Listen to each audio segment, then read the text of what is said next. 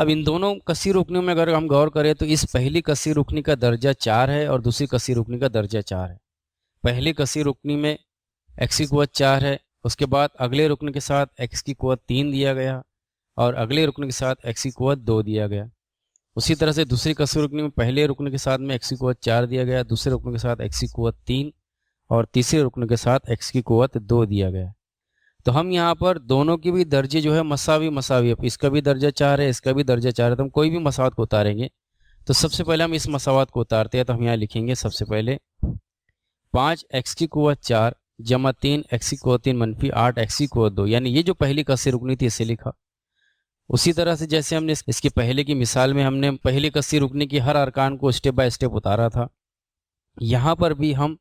اس کثیر رکنی کے ہر رکن کو اتاریں گے۔ تو ہم یہاں غور کر رہے ہیں کہ اس کی قوت 4 ہے اور x کی قوت 4 والی جو قیمت وہ یہاں پر موجود ہے، اس لیے ہم 5x کی قوت 4 کے نیچے 7x کی قوت 4 کو رکھیں گے۔ پھر اس کے بعد آگے ہم دیکھ رہے ہیں کہ یہاں منفی کی علامت ہے، تو منفی کی علامت کو ہم علامت یعنی مثبت کی علامت کے نیچے رکھیں گے۔ پھر اگلا جو عدد ہے وہ 9x کی قوت 3 ہے، اسے ہم یہاں پر 3x کی قوت 3 کے نیچے رکھیں گے۔ پھر جمع کی علامت کو منفی علامت کے نیچے رکھیں گے اور 4x کی قوت 2 اسے ہم اتاریں گے اس 8x کی قوت 2 کے نیچے۔ پھر جیسے ہم عام طور پہ جمع کی علامت لگاتے ہیں اور لائن کھینچتے اس طرح لائن کھینچیں گے۔ اب ہمیں یہاں پر اسے جمع کرنا ہے، تو سب سے پہلے ہم نے دیکھا کہ یہاں x کی قوت 4 x کی قوت 4 ایک جیسے ہے، اور 5 میں ہمیں 7 کو ملانا ہے، تو 7 اور 5 ہو جائیں گے 12، اس میں لکھیں گے 12x کی قوت 4۔ اسی طرح سے اگلی اس میں دیکھیں تو یہاں پر ہمیں x کی قوت 3 x کی قوت 3 ایک جیسے دیے گئے، لیکن یہاں پر 3 کے ساتھ مثبت کی علامت ہے اور 9 کے ساتھ منفی کی، یعنی 3 میں سے ہمیں 9 کو تفریق کرنا ہے، لیکن 3 میں سے 9 تفریق نہیں ہوتے، اس لیے ہم 9 میں سے 3 کو تفریق کریں گے تو ہمیں حاصل ہوگا منفی 6، اس لیے ہم کہیں گے کہ یہاں پر منفی کی علامت اترے گی، اور 9 میں سے 3 کو تفریق کریں گے تو ہمیں حاصل ہوگا 6x کی قوت 3 ہو جائے گا منفی 6x کی قوت 3۔ اسی طرح جیسے ہم نے اس سے پہلے کیا ہے اسی طرح یہاں بھی کرنا ہے کہ 4x کی قوت 2 میں سے 8x کی قوت 2 تفریق نہیں ہوتا، اس لیے ہم یہاں پر 8x کی قوت 2 میں سے 4x کی قوت 2 تفریق کریں گے تو ہمیں حاصل ہوگا منفی 4x کی قوت 2۔ اس طرح سے ہم یہ کہیں گے کہ ہماری جو مساوات ہے 7x کی قوت 4 منفی 9x کی قوت 3 جمع 4x کی قوت 2، اس کی جمع جب ہم نے دوسری مساوات 5x کی قوت 4 جمع 3x کی قوت 3 جمع 8x کی قوت 2 سے کیا تو ہمیں حاصل ہوا 12x کی قوت 4 منفی 6x کی قوت 3 منفی 4x کی قوت 2 کے، تو اور یہ ہوگا ہمارا حل۔ اس طرح سے ہم نے کثیر رکنی کی جمع کو سمجھا۔ اب ہم سمجھیں گے کثیر رکنی کی تفریق کو۔ کثیر رکنی کی تفریق بھی اسی طرح سے ہے جیسے ہم نے کثیر رکنی کی جمع کو کیا تھا، بس ایک چھوٹا سا فرق ہے، آئیے سمجھتے ہیں۔ فرض کیجئے کہ ہمیں مثال دی گئی 5m کی قوت 3 منفی 3m کی قوت 2 جمع 9، یہ پہلی کثیر رکنی ہے، اور اس کثیر رکنی میں سے ہمیں دوسری کثیر رکنی یعنی منفی 4m کی قوت 3 جمع 7m کی قوت 2 منفی 10 کو تفریق کرنا ہے۔ اب جمع کے عمل میں تو ہم نے ہمارے آسانی کے لیے کوئی بھی ایک مساوات کو پہلے استعمال کر لیا تھا، لیکن تفریق کے عمل میں جو مساوات ہمیں ہمارے بائیں ہاتھ کی جانب دی گئی ہے اسے پہلے لینا ہوگا، اس لیے یہاں پر ہم سب سے پہلے اس مساوات کو لیں گے 5m کی قوت 3 منفی 3m کی قوت 2 جمع 9 کو۔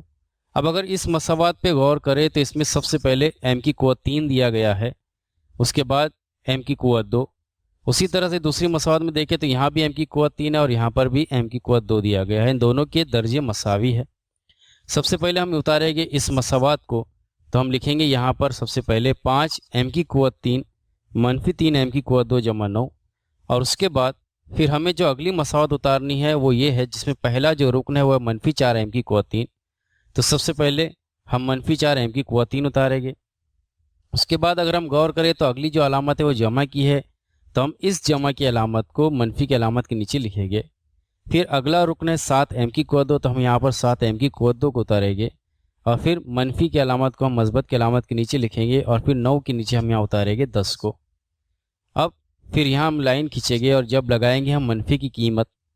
تو میں نے بتایا تھا کہ پہلے کی یعنی کثیر رکنی کی جمع اور تفریق میں بس تھوڑا سا فرق ہے، وہ فرق یہ ہے کہ جیسے ہم یہاں پر منفی کی علامت لگائیں گے تو یہاں علامت تبدیل ہو جائے گی، یعنی 4 کے ساتھ جو منفی کی علامت ہے وہ مثبت میں بدل جائے گی، اسی کے ساتھ